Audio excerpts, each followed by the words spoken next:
আজকে হঠাৎ করে আমাকে পাশের বাড়ির বড় যা এসে বলে গেলো আজকে সন্ধ্যাবেলায় ফিস্ট হবে ক্লাবে, তো চলে যাস। তো সন্ধ্যায় বেটু আর আমি চলে এসেছি। এই যে এখানে আমার একটা মামিমা পেঁয়াজ কাটতে শুরু করে দিয়েছে, আর আমার যা ওদিকে ভাত নামিয়েও ফেলেছে, ভাত রান্না হয়ে গেছে। আর আমি কোনো কাজ করছি না, আমি শুধু ভিডিও করে বেড়াচ্ছি। পাড়ার সবাই চলে এসেছে মোটামুটি। এটাই কিন্তু ছেলেদেরকে নেমন্তন্ন করা হয়, শুধু মহিলারা মিলেই হচ্ছে। আর সবাই এটার আয়োজক হচ্ছে যে আমার বড় যা, তো ভাত নামাচ্ছে, আর এখানে মামিমা পেঁয়াজ কাটছে, আর এখানে দাদাকে সব মশলাপত্র পেস্ট করতে দেওয়া হয়েছে, দাদার এটাই দায়িত্ব। আর মামা চলে এসছে, এই যে মামা মাংস রান্না করতে করতে ফোনে কার সাথে গল্প করছে, আর আমার নিয়ে কথা বলছে যে আমি ভিডিও করছি।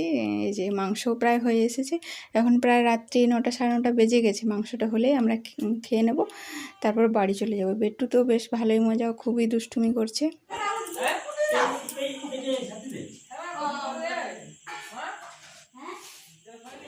রান্না বান্না হয়ে গিয়েছে, আমরা সবাই এখানে থালা বাটি দিয়ে দিয়েছে, বসে গেছি সবাই লাইন দিয়ে একসাথে। তবে এখনও অনেকজনে আসেনি, তো ওরা পরের বেঁচে খাবে, আমরা ফার্স্ট বেঁচে খেয়ে নিচ্ছি। আর ওইদিকে এই যে থালায় আমাদের ভাত সবজি সব পড়ে গেছে, বেটুকে আমি খাইয়ে দেবো, তারপরে আমিও খেয়ে নেব, তারপর বাড়ি যাব, কারণ এখন 10টা বেজে গেছে। দিদির উদ্যোগে সন্ধ্যাবেলাটা বেশ মজা করেই কাটলো, তো সবাই খেতে শুরু করেছে। এবার আমরাও ভালোভাবে খেয়ে নিই, বাড়ি গিয়ে ঘুমিয়ে পড়বো। আর ভিডিওটা বেশি বড় করলাম না, এখানে শেষ করছি ভিডিওটা। বেটুর খুব ঝাল লাগছে, এবার খেতে পারছে না।